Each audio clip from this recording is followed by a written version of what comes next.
Introduction to the 1961 edition, Edward Charest and the Great Initiates.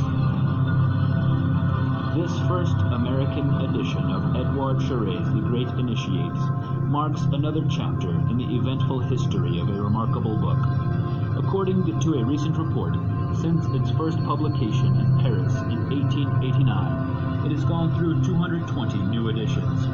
It is estimated that it has been purchased by approximately 750,000 persons, and counting its translations into many other languages, including Russian, it has been read by somewhere between 3 and 4 million people. Today, without advertising effort, beyond a brief listing in the trade catalogue of the Paris publisher, the French edition continues to sell about 3,000 copies annually. Compared with the record of many modern American bestsellers, these figures may not seem particularly impressive.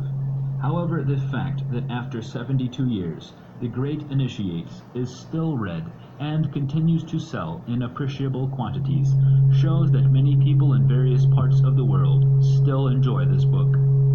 Perhaps one of the reasons for this continued interest in The Great Initiates is that it is certain to make a very definite impression upon the readers. They may or may not enjoy it, but they will not easily forget it. Readers the world over recall their first meeting with Charest's The Great Initiates with pleasure and appreciation, even after a lapse of many years. In a certain sense, The Great Initiates is a pioneer work. It was born out of the author's deep experience and observation of life. It is a protest against what he called a false idea of truth and progress, current in his time and in ours as well. It is his constructive answer to the stagnation, disgust, and impotence resulting from a one-sided view of life, a pernicious evil still at work in human affairs today. The Great Initiates encompasses long centuries of human life on earth and reflects humankind's great search, the greatest search of all, the quest for the Spirit. The book describes the motivations behind external history, the growth of humankind's religious striving, the rise and fall of cultures, and indicates their importance for us today. It reflects the lives and deeds of human beings of extraordinary stature, the fire pillars in the dark pilgrimage of mankind, Carlyle called them. In these pages, one witnesses spiritual adventure of a depth and intensity rarely experienced by creative human beings, even in their most exalted moments. This aliveness, this freshness, this excitement of discovery that breathes through The Great Initiates may well explain its continuing popularity after nearly 3/4 of a century. Edward Charest was born in the old cathedral city of Strasbourg on January 21, 1841. As a young boy, he experienced certain events that, as he described them many years later, left traces upon my thoughts, to which my memory returns ever and again. The result of these events he called inner vision, evoked by impressions of the external world. The first of these experiences occurred shortly after the death of his mother, when he and his father visited a resort in Alsace. On the walls of one of the buildings, the 10-year-old boy saw a remarkable series of frescoes depicting the world of undines, sylphs, gnomes, and fire spirits.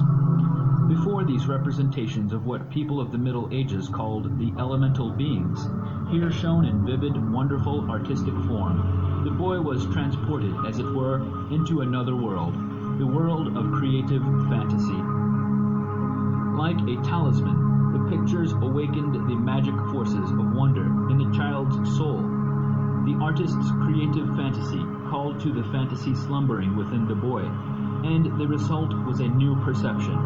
For, as Carlyle wrote, fantasy, being the organ of the godlike, man thereby, though based, to all seeming on the small visible, does nevertheless extend down into the infinite deeps of the invisible, of which invisible indeed his life is properly embodying. From this time, the infinite deeps of the invisible seemed to draw the boy ever and again into the cathedral at Strasbourg. There, in the hush of the crypt, the majesty of the great nave, the glory of the music, the awe-inspiring mystery of the service, the holy calm of the candle flames, the wreathing fragrance of incense smoke ascending into the dimness, he felt a kind of inner satisfaction, a longing fulfilled. Something of the spirit of the great mystics, Meister Eckhart and Johannes Tauler, whose lives were connected with this place, touched the soul of the boy, and he felt the transforming peace of the Friends of God of Strasbourg. Finally, the moment came when the world of the Spirit opened itself before his enraptured eyes. It is perhaps prophetic of his future activity that again it was a work of art that was the external cause of this second milestone on Edouard Chouret's path to the Spirit. One afternoon he was sitting in a corner of the lofty gallery of the cathedral, gazing in deep absorption at the light streaming through a great rose window. Like Dante, when face to face with the celestial rose of the paradise, the boy beheld the figure of the risen Christ, surrounded by an aureole of sublime glory. In that instant, cathedral, men, women, all his earthly surroundings vanished, swallowed up in a heavenly influx. From that moment, for the rest of his long life, Edouard Chouret was convinced that his destiny was linked with the service of the divine world. Not long after the death of his father, which occurred when Chouret was 14, he visited Paris and saw for the first time the classical sculptures in the Louvre.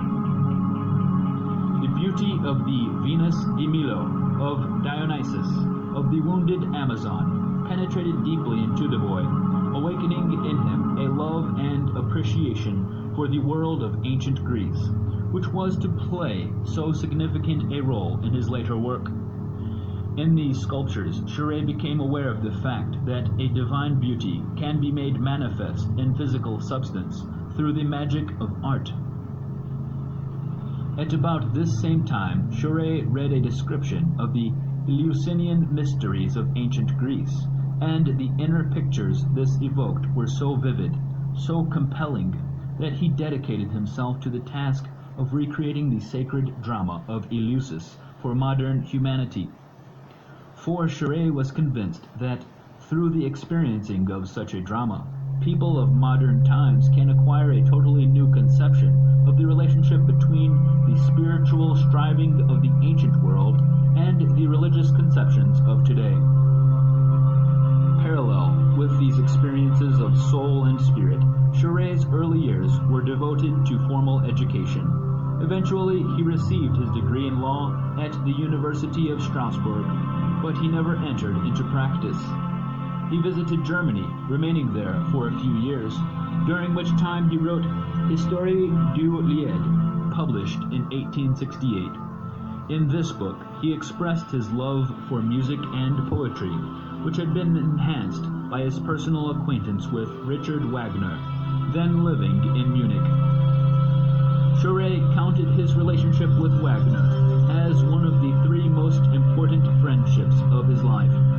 In his Richard Wagner, Son Ouvert et Son Idy, 1875, Chouret recorded his deep appreciation of Wagner's efforts to reconstruct in modern times and in contemporary musical form pictures from the spiritual history of humanity. Because of this book and many articles he wrote on the same theme, Chouret is remembered as a pioneer in developing an appreciation of Wagner's work on the part of the French public. Shortly after his return from his travels in Germany, Chouret married the sister of his friend, the composer Nestler. He and his wife moved to Paris, where Chouret continued his writing and studies, making friends with some of the most important men and women in the cultural life of France of his time. With the outbreak of the Franco-Prussian War of 1870, Chouret and his wife went to Italy. In Florence, he continued working on his Wagner book, entering wholeheartedly into the life of the literary and artistic circles of the city. There Charest made the second great friendship of his life. One day, Malvida von Meysenbergs, the devoted admirer and helper of the philosopher Friedrich Nietzsche, introduced Edward Charest to a Greek lady, Margarita Albana Magnati. The meeting made a profound impression upon Charest, an impression he was to recall clearly in the last year of his life. When I saw those great sunny radiant eyes directed questioningly upon me, I felt my consciousness almost desert me, for my whole being seemed called upon to reveal itself. In the presence of this beautiful woman, so reminiscent of the women of the classical Greece he so deeply loved, Charest once again found access to the spiritual world opening within him. In Margarita Albana Magnati, he discovered a soul to whom the unseen world was as imminent as the physical.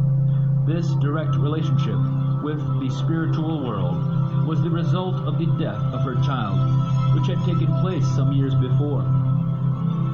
Through their many conversations, Charest's own spiritual perception broadened and deepened beyond anything he had previously imagined. He referred to her as his muse, and saw in her a spirit that moves mountains, a love which awakens and creates souls, and whose sublime inspiration burns like a radiant light. On one occasion he asked her how she acquired such precise knowledge of the spiritual history of humankind, such intimate details concerning long-forgotten antiquity. Her reply was profoundly simple. When I wished to penetrate to the very depths of a subject, I shut myself in my room and reveal myself to myself. Through the inspiration of Margarita Albana Magnati, as a testimony of a faith acquired and shared, the great initiates came into being.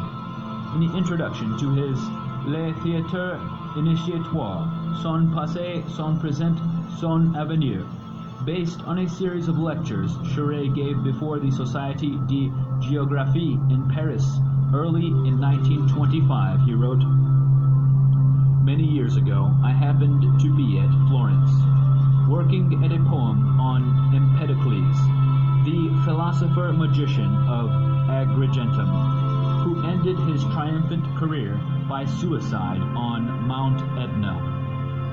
Every morning I went to the Uffizi Library to consult the ancient authors who had dealt with the mysteries of Eleusis, to which from earliest youth I had been irresistibly attracted. The municipal library, standing in the heart of Florence, behind the museum, on the banks of the Arno, not far from the Palazzo Vecchio, which proudly erects its slender campanile, sentinel-like, above the elegant city. All this was a favorable setting for my meditations.